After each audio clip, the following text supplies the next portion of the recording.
Gracias, amigos, por seguir con nosotros. Ricardo Valdés, especialista en temas de seguridad, ex viceministro, además en términos de seguridad pública del Ministerio del Interior, nos acompaña. Gracias, Ricardo, por acompañarnos esta noche. Gran, efervescencia, atención ciudadana, indignación también con todos estos temas de policías que, en fin, le disparan a los delincuentes o policías que son abatidos por los delincuentes, y la reacción del Poder Judicial ante estos casos. Por supuesto, ha habido un pequeño laboratorio en Piura, pues, donde la misma sala que determina la prisión preventiva de este suboficial Elvis Miranda libera a otro delincuente que al parecer pues estuvo involucrado en lo que ha sido pues un asesinato, porque ha sido un mes después, ¿no? Un mes de agonía de este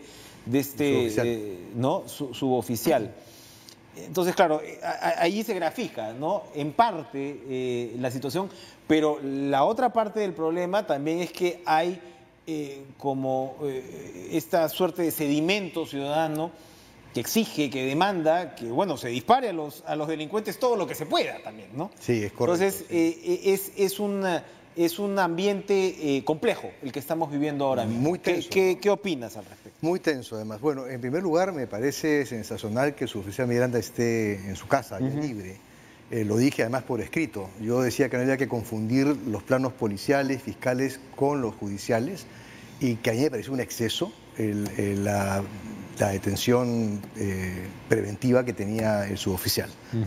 Por las mismas características que acaba de mencionar el defensor del pueblo hace un rato, así para no insistir en lo mismo. Así es, ¿no? O sea, hay un tema nada que hacer, jurídico clarísimo. Clarísimo, ¿no? La ratificación de la detención que se hace días después, yo creo que eso tuvo una lectura, para mí tiene una lectura distinta, tiene que hacer más con una respuesta política que da el Poder Judicial al Ministerio del Interior por su presencia en la sala, ¿no? Cuando se estaba produciendo justamente ese proceso. Pero bien, eso es todo un tema, ¿no? Y creo que, en definitiva, el haber liberado a esta persona que participó, si bien se ha comprobado que no había disparado, estaba con la gente que había disparado. O sea, ¿qué tipo de razonamiento es ese? De esa banda, lógico, que además tiene que hacerse responsable por la muerte de ese suboficial. Exacto. O sea, él no disparó, ¿no? Él no apretó el gatillo, entonces pero se va a su casa, ¿no? Y además sabe quién fue. Por favor. Entonces, ahí hay un tema en donde sí, en efecto, discrepo con ambas resoluciones del Poder Judicial, y me parece muy bien que en este caso el suboficial Miranda esté en su casa, ¿no? Y que vuelva a trabajar. A diferencia de la opinión que había dado con respecto al tema policial, que es otro plano. Entonces, lo que había afirmado ahí es que la policía se entrena, estudia, se forma profesionalmente durante no meses, sino años.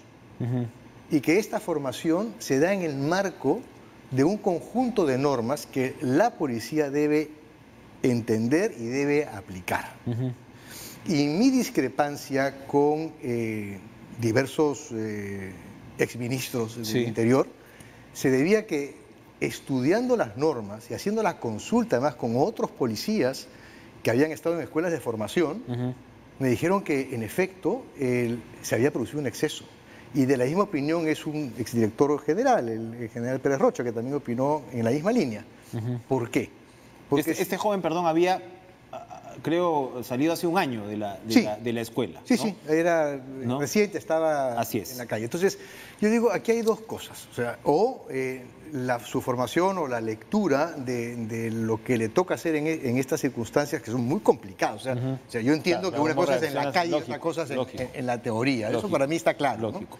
Pero sí existen normas muy claras. Hay un decreto legislativo que especifica punto por punto cuándo se debe hacer uso de la fuerza, y además en qué momento se hace uso de la fuerza letal. Y ¿En qué momento disparas? ¿En qué momento puedes disparar? Y dice claramente cuando está en riesgo inminente la vida del policía o de un tercero. Esa es la premisa. Aquí el delincuente estaba escapando. Ahí estaba escapando. Estaba dándole la espalda, estaba escapando. No había ese riesgo inminente. La sospecha de que pudiese tener un arma y disparar no es suficiente en la doctrina y no es suficiente tampoco en la norma. Porque, en primer lugar, el policía va con el arma en la mano, el otro va, digamos, sin arma en la mano, y la sospecha no es riesgo inminente. ¿Bien? Si se hubiese volteado hasta con una piedra, creo que ahí se hubiese justificado perfectamente el disparo al cuerpo. ajustado a la norma. Esta es una norma que se da en el 2015 con el ministro Pérez Guadalupe, él la firma, y se reglamenta en el 2016, también con Pérez Guadalupe, y en ningún caso se dice lo que se ha venido expresando en la calle. ¿Y es una norma correcta en tu opinión? Sí, yo estoy de acuerdo con ella, me parece que... ¿Y está con estándares internacionales? Exactamente, estándares internacionales, está muy adecuada, además siguiendo un poco la línea, acá ha venido misiones francesas, justamente para que nos movamos, además dentro de la línea de los países desarrollados a los que queremos justamente incluirnos, ¿no? Entonces, hay toda una línea aquí que me parece bien, y que lamentablemente no se cumplió del todo. Lo que me preocupa es que existe una especie de, digamos, de tesis, para llamar de alguna forma, que también varios exministros la han propuesto, y es que basta con que el policía dé la voz de alto, dice que eso está en el procedimiento, no está en el procedimiento, porque también hay un manual súper detallado, tampoco está ahí, que basta con que el policía dispara al aire 3 veces, dé la orden de que se detenga, y si no se detenga, le puede disparar. Eso no está en las normas. Eso no está. No califica como riesgo inminente. Por eso también afirmé en el artículo que el suboficial Miranda, que debe seguir el proceso en libertad, como ahora va a ocurrir, tiene que ejercer una muy buena defensa, porque creo que hay ejemplos internacionales que lo pueden ayudar. Esto me lleva a otra pregunta, que es, estás narrando un tema muy interesante en términos de el detalle y el rigor que parecerían tener los manuales con respecto a la calle. Y el material, exacto. Sí. Esto quiere decir que la formación de los policías actualmente es la adecuada, porque también ese ha sido otro tema de debate, que si los estás sacando a la calle demasiado rápido. Vamos, a mí me preocupa algo. Si exministros y gente y generales en retiro afirman que es suficiente dar las dos de alto para disparar, eso puede ocurrir en un estado de emergencia, donde están los derechos suspendidos, o un estado de sitio, o un toque de queda, pero no en una situación de vida ciudadana. Entonces, ahí hay otros procedimientos que se aplican y que también están descritos en las normas, ¿no?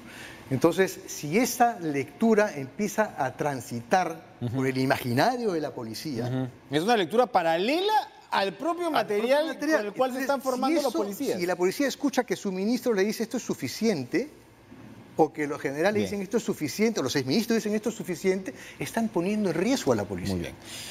Ricardo, te voy a dejar con una pregunta para que podamos despedir el programa al regreso. A mí me preocupa porque el sentimiento ciudadano va más allá, y uno ve casos ahora como los de Brasil, ¿no? Donde se está celebrando en buena medida, en fin, no solamente que se use la violencia, no sé si de manera indiscriminada, pero de manera intensiva. Muy directa, sí. Pero además, debates que hemos pasado anteriormente, que la población se arme, ¿no? Porque una cosa casi que nos lleva a la otra. Correcto. Pienso en casos como los de Colombia, pienso en casos como los de México. Es que se arma una espiral de violencia. Nuestra tasa de criminalidad, si la vemos pues ahí en números fríos, ahí te das cuenta de cuáles son las diferencias. Correcto. Te dejo con ese debate y regresamos luego de la pausa con lo último de Cara a Cara. No se vayan.